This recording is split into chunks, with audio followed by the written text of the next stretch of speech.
কখনো কি ভেবে দেখেছেন বাংলাদেশে গাড়ি আবিষ্কার করা না শিখিয়ে গাড়ি কে আবিষ্কার করেছে সেটা শেখায় কেন? আসলে আমাদের দেশে শিক্ষা ব্যবস্থা অনেক বেশি উন্নত। দেখুন, পৃথিবীতে অন্য সব দেশ শুধু নতুন নতুন জিনিস আবিষ্কার আর বানানোর মতো অদরকারি কাজে ব্যস্ত, আর আমরা মনোযোগ দিয়েছি আসল কাজে, অর্থাৎ শুধু জ্ঞান অর্জনে। মোবাইল ফোন কবে বানানো হয়েছে, কে বানিয়েছে, তার 14 গোষ্ঠীর নাম কি, এগুলো জানাটাই তো আসল শিক্ষা। আর নিজে মোবাইল বানানো কেবল কামলাদের কাজ, ওটা আমরা কেনই বা করব? আমাদের ছেলেমেয়েরা কি দারুণ মেধাবী, তার প্রমাণ হলো দেশ জুড়ে জিপিএ 5 এর ছড়াছড়ি। স্কুল কলেজের দেওয়াল ভেঙে যেন জিপিএ 5 বেরিয়ে আসছে। এই বিপুল সংখ্যক মেধাবীকে দিয়ে যদি আমরা পদ্মা সেতু বা মেট্রো রেলের মতো ছোটখাটো জিনিস বানাতে যাই, তাহলে তাদের মেধার অপমান করা হবে না? তাদের কাজ আরো অনেক বড়, আরো অনেক মহৎ। তাদের কাজ হলো জ্ঞান চর্চা করা। এই জন্যই আমরা একটা দারুণ বুদ্ধি বের করেছি। চীন, জাপান, রাশিয়া, কোরিয়ার মতো দেশগুলোর ইঞ্জিনিয়ারদের তো তেমন কোনো কাজ নেই, তাই আমরা তাদের ডেকে আনি। ওরা এসে আমাদের প্রদর্শিত মেট্রো রেল, পারমাণবিক বিদ্যুৎ কেন্দ্র, এমনকি কয়লার খনি পর্যন্ত বানিয়ে দিয়ে যাচ্ছে। তারা রোদ বৃষ্টিতে ভিজে কাজ করে, আর আমাদের সোনার ছেলেরা, আমাদের বুয়েট, চুয়েট, কুয়েট, রুয়েটের মেধাবী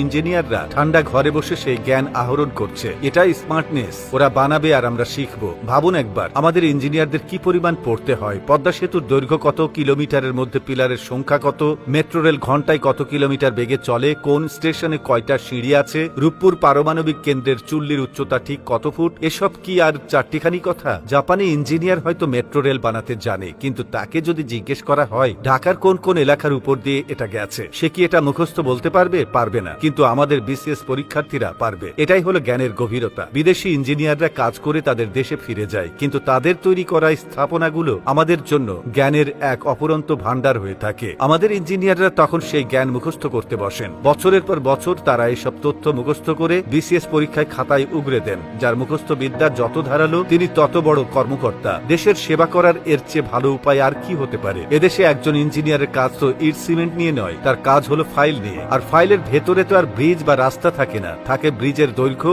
আর রাস্তার প্রস্থের হিসাব। এই চমৎকার ব্যবস্থার সবচেয়ে সুন্দর ফলাফলটা তো এখনো বলাই হয়নি। বিদেশি ইঞ্জিনিয়াররা কাজ করে, তাদের বিল নিয়ে চলে যায়, কিন্তু এরপর সেই স্থাপনা রক্ষণাবেক্ষণের জন্য, নতুন কোনো যন্ত্র কেনার জন্য যে বিশাল অঙ্কের লেনদেন হয়, সেখান থেকে আমাদের শিক্ষিত মেধাবীরা সামান্য পার্সেন্টেজ তো পেতেই পারেন। দিন রাত এক করে পদ্মা সেতুর পিলারের সংখ্যা মুখস্থ করা কি মুখের কথা? এই পার্সেন্টেজটাই তো সেই কঠোর পরিশ্রমের আসল স্বীকৃতি। আমরা এমন এক প্রজন্ম তৈরি করছি যারা নিজেরা কিছু বানানোর কষ্ট করে না, বরং অন্যরা যা বানিয়ে দিয়ে যায় তার খুঁটিনাটির তথ্য মুখস্থ করে বড় কর্মকর্তা হয়। তারা বানাবে আর আমরা সেই বানানোর তথ্য থেকে জ্ঞান আর পার্সেন্টেজ খাবো। এর চেয়ে কার্যকর শিক্ষা ব্যবস্থা আর কোন দেশে আছে বলুন?